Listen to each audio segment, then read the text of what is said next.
You just realized your business needed to hire someone yesterday. How can you find amazing candidates fast? Easy. Just use Indeed. Stop struggling to get your job post seen on other job sites. With Indeed sponsored jobs, your post jumps to the top of the page for your relevant candidates, so you can reach the people you want faster. According to Indeed data, sponsored jobs posted directly on Indeed have 45% more applications than non-sponsored jobs. Don't wait any longer. Speed up your hiring right now with Indeed.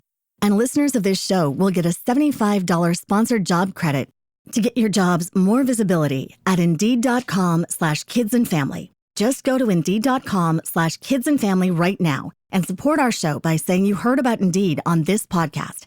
Terms and conditions apply. Hiring? Indeed is all you need.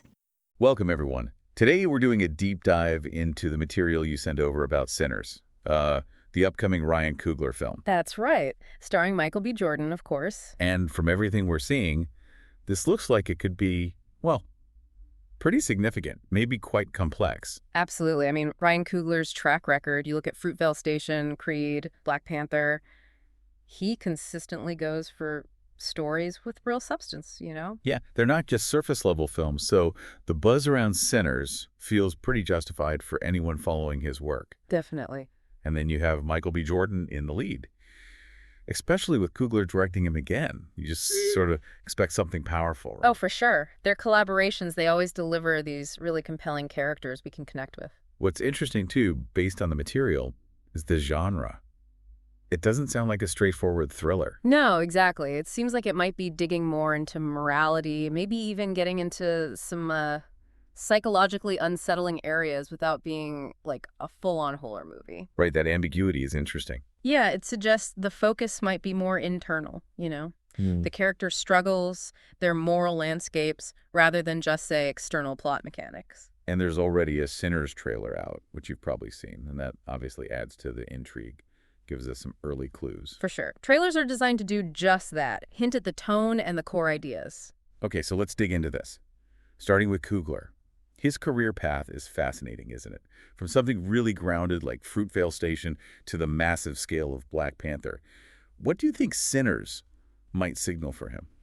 Well, it could be a shift, like you said, or maybe an evolution towards these more internal moral fights. His earlier stuff definitely dealt with justice and morality. But often against external forces, yeah. Exactly. Sinners feels like it might be plunging into the inner demons, you know? The personal fights with guilt, with transgression. Do you think we'll see that same intensity he brings, but turned inward? I'm thinking about how he used close-ups in Fruitvale Station. Yeah, that's a great point. He could totally apply those techniques to internal struggles here, maybe really focusing on Jordan's face, the micro-expressions, to show that guilt, that desperation. And the material mentioned, the Sinners trailer, might hint at his visual approach too. Maybe something grittier, reflecting that moral decay you mentioned. Precisely. The look of a film is so key for atmosphere. If the trailer suggests a world that feels, I don't know, compromised, morally gray, that tells us a lot about the setting and the challenges. Okay, let's talk Michael B. Jordan. The material suggests he's embodying the weight of transgression. There's even talk he might be playing a disgraced cop or someone with a dark past. Yeah, or a compromised lawyer, maybe? What kind of performance are you anticipating here, given the actor and the director? Well, you expect something physically commanding, but also deeply emotional, right? He's so good at showing inner turmoil. Think about Killmonger in Black Panther. Oh, absolutely. The pain beneath the surface. Right. So maybe something similar here. A character really burdened by their past, showing vulnerability under maybe a tough exterior.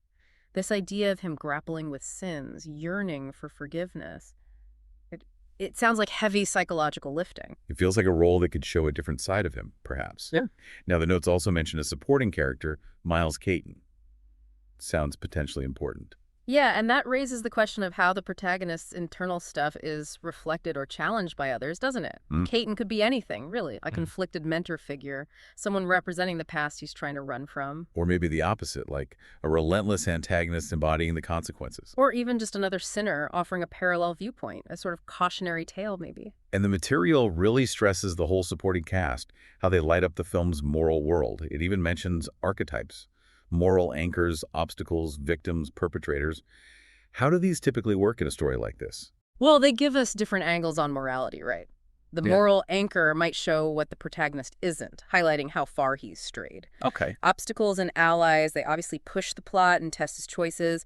And then victims and perpetrators show the ripple effects, how one person's actions can spread out, create this cycle of harm. Gotcha. Okay, shifting gears a bit. The sound. Ludwig Göransson is back as composer. Which is huge news. Yeah, an Oscar winner. His scores are always so distinct. Yeah. What are you thinking he might bring to a film called Sinners, with these themes of redemption and despair? Well, Göransson is incredibly versatile. He can do that intense driving score. Right, like in some of the action scenes. But he's also amazing at capturing deep emotion. So for Sinners, maybe a mix. Some grit and tension for the suspense, definitely. But also maybe more soulful, melancholic themes for the inner pain, that longing for redemption. He often uses motifs really effectively too, doesn't he? Oh, totally. Like in Black Panther, the themes for Wakanda were so clear. Maybe here we'll get recurring musical ideas tied to guilt or forgiveness, perhaps starting subtly and growing as the story unfolds. The material even hints at maybe flickers of hope in the score. And again, pointing back to the Sinners trailer as maybe giving us a first taste of that sonic world, that emotional weight. Yeah, trailers often use key music cues to set the mood, so listening closely to the trailer's music could definitely give us some insight into Göransson's direction here. Okay, let's circle back to that genre question. Not strictly horror, you said, but potentially psychologically disturbing because of the themes, the moral decay. How do you see that playing out tonally? Well, the key is that difference between jump scares and just psychological unease, right? Sinners could create dread not through monsters, but through the weight of the themes themselves, consequences, guilt, corruption. That can honestly be more unsettling, stick with you longer than typical horror stuff. And the material suggests a tone that's gritty, realistic, tense, but also emotionally heavy. It even mentions parallels to classic noir. Right, and noir is often about blurred lines, isn't it? Good and bad aren't clear-cut. The protagonist often has a shady past, makes questionable choices. In a pretty bleak, morally compromised world. Exactly. That feels like the territory Sinners might be exploring. The focus is on the psychology of those choices, the fallout in that kind of dark setting. It naturally builds suspense and tension. Okay, so let's try and piece together the narrative arc, hypothetically. Based on all this, what about the inciting incident? What could kick things off? The material threw out a few possibilities. A past crime bubbling back up is classic noir, right? Forces confrontation. Exactly. Or maybe a moral crossroads moment. One bad decision starts the slide. Or even a personal tragedy that's somehow linked to past actions, sparking a quest for atonement, maybe. What feels most likely to you? The past crime resurfacing feels really strong for exploring that theme of the past being inescapable, which the notes mentioned. Yeah, it creates instant conflict, raises the stakes. So if that's the spark, what's the spiral downward look like? Well, his attempts to manage it, maybe bury it again, could just tangle things further, getting caught in lies, facing threats, battling his own guilt, getting worse. Like quicksand? Exactly. And the trailer probably gives us flashes of that escalating tension, desperate moments, confrontations. The notes also talk about the tapestry of relationships shaping his journey. Paths to redemption, echoes of the past, mirrors of ambiguity.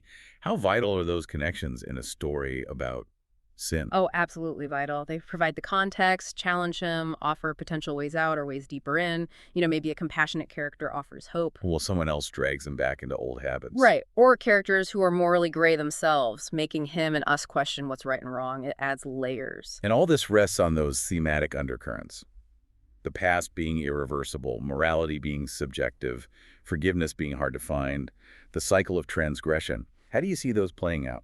Through the character's actions, probably, and the consequences. The story might show how trying to escape the past just doesn't work. Maybe different characters clash over their moral codes, forcing us to see it's not black and white. And the struggle for forgiveness. Yeah, both forgiving himself and getting it from others. That's likely a huge emotional core. And the supporting cast, like we said, can show how these things repeat, how harm spreads. Lastly, the notes mention pacing and atmosphere. Coogler taking his time for character work, but punctuating it with tension, all in this gritty, unsettling world. How does that shape the experience? Well, that deliberate pace lets you really sink into the character's head, feel his struggle, right? Makes it more impactful. Instead of just rushing plot points. Exactly. But then you need those moments of tension to keep it moving, maintain that unease. Hmm. And the gritty atmosphere, it just reinforces the moral weight, makes the journey feel dangerous, Yeah. emotionally draining, that breaking point the material talks about. Sweet. Yeah. It sounds like it'll be an intense reckoning, a culmination of all that built-up pressure and conflict. Should be powerful. So, wrapping up this deep dive into the material on Sinners, it really does sound like it has all the ingredients for something, well, potentially quite special. Yeah, the Coogler-Jordan collaboration alone sets the bar high. Absolutely. And this focus on guilt, redemption, the messiness of morality, it feels like the core of it. For sure. The anticipation for the performances, Coogler tackling these darker themes, Gurenson's score, it points to a film that could really make an impact. It definitely makes you think, doesn't it? About why we're so drawn to these stories about sin, about the possibility of redemption. What is it about them that just resonates so much across time and cultures? Something to chew on while we wait for Sinners, I suppose. Thanks for digging into this with me. My pleasure. Lots to look forward to.